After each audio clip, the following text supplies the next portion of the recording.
life when I met you. Reaching beyond the skies, running deep, stretching wide. Perfect love realized, here with you. Come on now. Now this love is for real, you will never let go, never let go. Oh, it's more than just words, love beyond my control, out of control. What's up? This is real love, this is real love. Say this is real love, this is real love. Oh.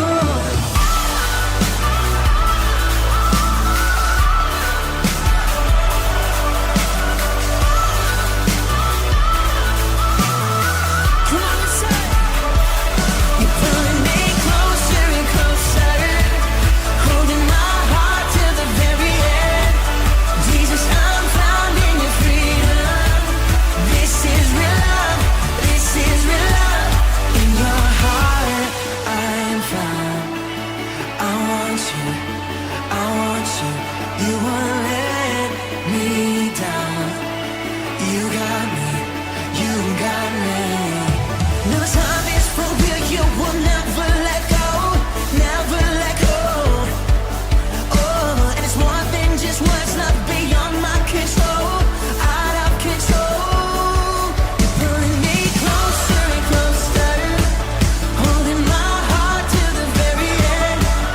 Jesus, I'm found in your freedom. This is real love, this is real love. Oh.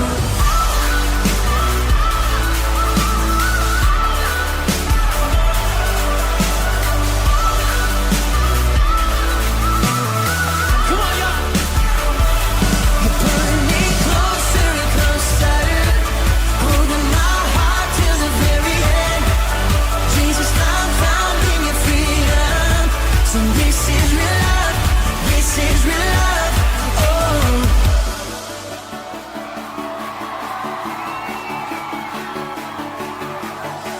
Staring into your eyes makes my heart come alive. Suddenly brought to life when I met you. 1, 2, 3, jump! This is real love, this is real love. This is real love, this is real love. Oh.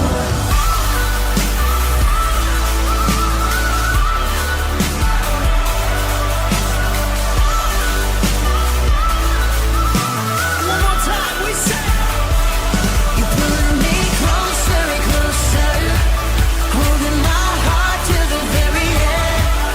Jesus, I'm found in your freedom. This is real love, this is real love, this is real love.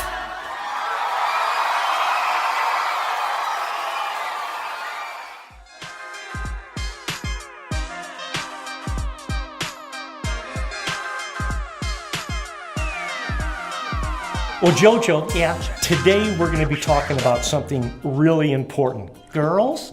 No, not girls. We're going to be talking about choices. Choices? Yeah, choices. What do you mean? Well, you know what choices are. Kids, you know what choices are. Choices are decisions you make, but there's always a consequence. Like what? Well, if I tell you to do something, yeah, and you don't do it, yeah, what do you call it? Being cool? No, Jojo, that is called disobedience. What? Disobedience. And God wants us to obey, not to disobey. What happens if you disobey? Well, there's a consequence. Just like the guy by the name of Jonah. Oh yeah, he got swallowed by a whale. No, he didn't get swallowed by a whale. He's the one that was told to go to a place called Nineveh, but he decided not to. He ran the other opposite direction toward a place called Tarshish. God bless you. Why'd you say God bless me? You sneezed. I didn't sneeze. I said Tarshish. God bless you. No, Jojo. You see, he was supposed to go to Nineveh, but instead he went to God bless you, Tarshish. No. But you know what? Because he disobeyed, he got swallowed by a whale. Oh, yeah. So he disobeyed, made a bad choice. That's right. But you know what? We're going to talk about a guy that made a good choice. Good choice? Yeah. In fact, his name is No, his name is Joshua. Joshua. In fact, in the Bible, Joshua 24:15. Make up your mind. What do you mean, make up my mind? Was he 24 or 14? No. Joshua 24:15. That's chapter 24, verse 15. And this is what it says. Choose you this day a girlfriend. No, not a girlfriend. Choose you this day whom you will serve. Yeah. And what God is saying and what he's saying in Joshua is the fact that you choose to live for God. Yeah. But you live for him every single day. Every choice, everything you do, you choose to follow him. And God said to Joshua, you're going to lead the Israelites into the promised land. Oh, cool. But he said, I want you to obey my laws. Yeah. I don't want you to turn to your left hand or turn to your right hand. So cut your hands off. No, don't cut your hands off. He means don't go to the left, don't go to the right. He just wants you to follow straight ahead for God, what God wants you to do. Okay. So Joshua decided, I'm going to do that. So God says, all right, take the Israelites, take them into the promised land. Go across the Jordan River. Oh, this is going to be cool. So they get down toward the river. Yeah. And Jojo, it was time that all the rain came. Uh-oh. And all the banks were overflowing with water. Uh-oh. And now they've got to get across. I know what they did. What'd they do? They used water wings. No, they didn't. They didn't use water wings. I know. They used an airplane. No, they didn't use an airplane. A submarine. Nope. They used God. God. They used God. They listened to what God said. Remember, God wanted them to trust and obey. Make a good choice. So all of a sudden, Joshua tells the priest, he says, take the Ark of the Covenant, walk down to the water. Yeah. And put your foot in. Uh-oh. What's wrong? I bet you they got wet.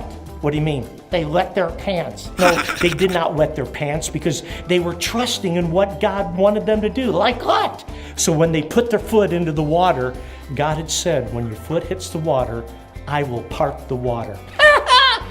Did it happen? It did. When all of a sudden the priests get there, they put their foot into the water. Yeah? All of a sudden the water, it parted to the left. Ah! I see it! What happened? It's a big old wall of water! And then to the right. Oh yeah! What? There it is! It's back! And look at the water. It's gone. It's dry. No fishy. No fishy. No shark. No shark. No submarine. No nothing. It was dry. Dry. And so they began to walk across. All the priests and all the Israelites. Everybody walks across. And when they get to the other side and they step up, what happened? The water came back. I see it. That's right. The water came flying back. But do you know why they happened? Do you know why it did what it did? Because they trusted in God and they made a good choice. That's right. You see, Joshua, he wanted to trust in God, but he wanted to obey God. And kids, I want you to know that verse, choose you this day a girlfriend. No, choose you this day whom you will serve. Every day, serve God. Yeah. Every minute, keep him on your mind and know that he'll take care of you. Make the right choice. Choose God every day.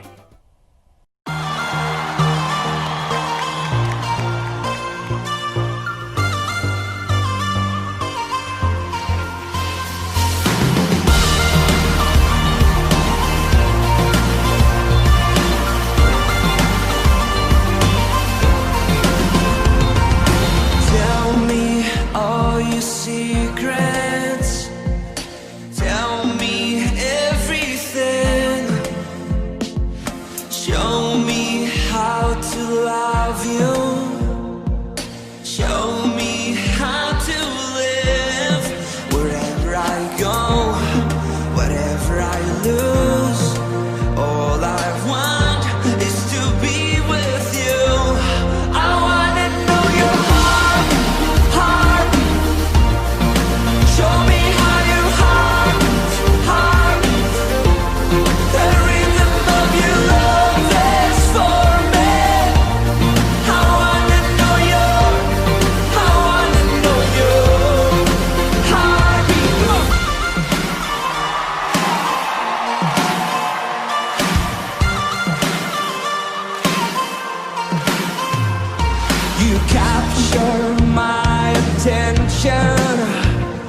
with love so wild and free.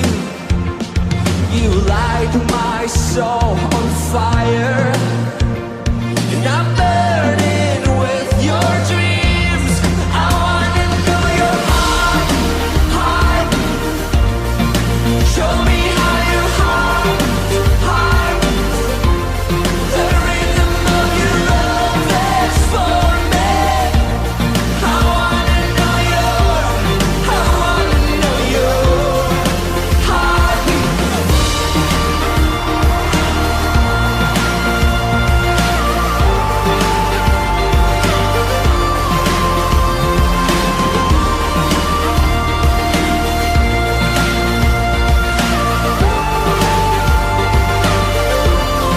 Wherever I go, whatever I lose, all I want is to be with you. Wherever I go, whatever I lose, and all I want is to be with you. I wanna know your heartbeat, come on.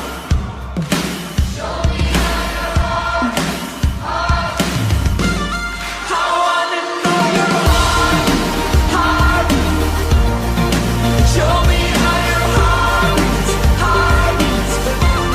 The rhythm of your love that's for me. I wanna know your heartbeat.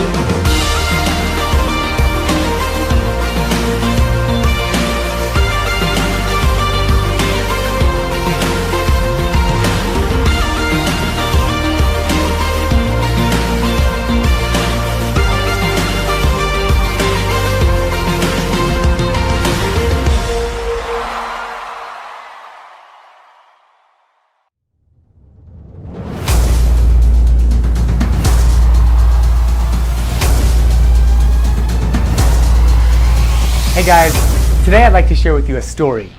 And like any good story, it's important to start in the beginning. And this story is the very beginning. You see, when this whole world was created, I was not here and you were not here. But did you know that God was here? Today, this purple piece of cloth will help us think of God. See, purple is the color of royalty, the color of a king.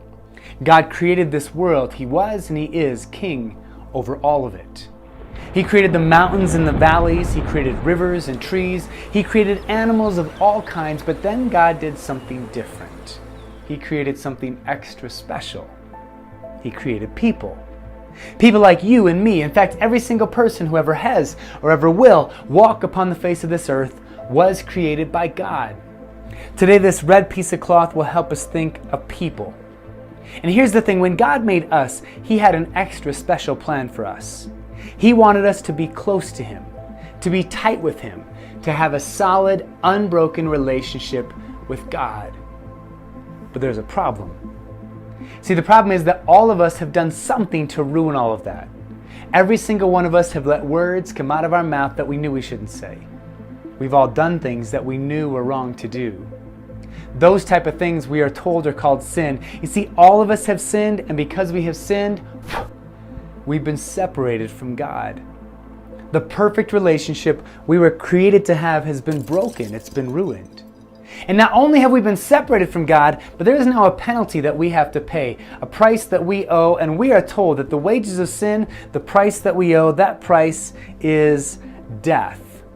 But you might say, well, wait a minute, that doesn't really make sense.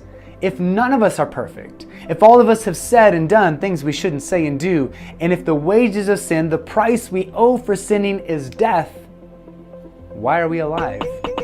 Now that's a fair question. But here's what this does not mean. This does not mean that if you go do something later today or tomorrow that you shouldn't do, or you say something you shouldn't say and you sin, you'll fall over and die. Thankfully for all of us, that is not what that means. So what does it mean? Well, what it does mean is we face a spiritual death. And I know that can sound confusing, so hopefully this picture will help. What that simply means is that our sin has now come in between we as people and God. And as long as there is that sin in our lives, there's nothing we could ever do by ourselves to fix that problem. We would forever be separated from God because of our sin. And if that was the end of the story, it definitely would not be a very good story. But thankfully for us, that's not the end, because there was one person who was different. A person like me and like you. A person who walked upon this earth and was tempted to say things they shouldn't say, to do things they shouldn't do. But this one person never gave in to that temptation. One person was perfect. And that one and only person was Jesus. Now here's the thing, I don't know if Jesus really looked like this. It's just a picture that helps us think of Jesus. But he truly was the only perfect person who ever lived. But even though Jesus was perfect, there were some people who didn't like him. See, Jesus knew what it was like to have people say and do things to you for no reason at all. Jesus was perfect and people still hated him. They hated him so much they began to spit upon him, to beat him. They nailed him to a cross and they killed Jesus. After Jesus died upon that cross, they went a step further. They brought his body down from the cross and they began to do something. They began to wrap it in some burial clothes, which simply were some strips of cloth in which he would be buried. They placed Jesus' dead body inside those strips of cloth, and then they did one last thing. They took the entire thing, Jesus' dead body, wrapped in burial clothes, and they placed it inside a tomb, which was simply a large hole in the ground in which a great big rock or stone had been placed in front to keep it closed. And at that moment, I'm sure some people thought that must be the end of the story. But it wasn't the end. See, on the third day, some people came to that tomb, and you can imagine how surprised they must have been when they noticed that the stone placed in front had been rolled away. As if by a miracle, someone had simply reached down, picked it up, and set it aside. They looked inside that tomb, and when they did, they saw something absolutely amazing. It wasn't a trick, it wasn't an illusion, it was a miracle. You see, what they realized was that the grave clothes were still there, but Jesus' body was no longer there. The amazing truth is that Jesus loved us so much that even though we were not perfect, he was willing to die on a cross for our sin, and he did not stay dead. He rose from that grave. And it's only because of that that our picture can change. You remember that picture that we as people were separated from God because of that sin in our lives. And I told you there's nothing we can do by ourselves to fix that problem. But because of what Jesus has done, there is a way. In fact, Jesus said it like this. He said, I am the way, the truth, and the life. No person comes to God but through me. See, the amazing thing is that even though we are not perfect, Jesus still loved us enough to die on a cross and rise from the grave. He was willing to do that for us, and you know what? We can be willing to choose to live our life for him, to serve Jesus, to do our best, to be holy, to make him number one in all that we do. Today, I hope you have made the choice to always serve Jesus, to live a life that follows after him.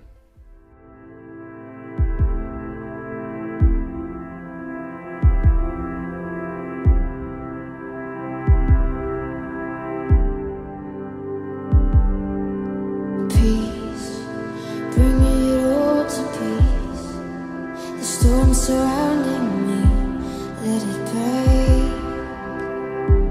Let your name still call the sea to still, the rage in me to still every wave. Let your name, Jesus, Jesus, you make the darkness tremble. Jesus, Jesus,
You're never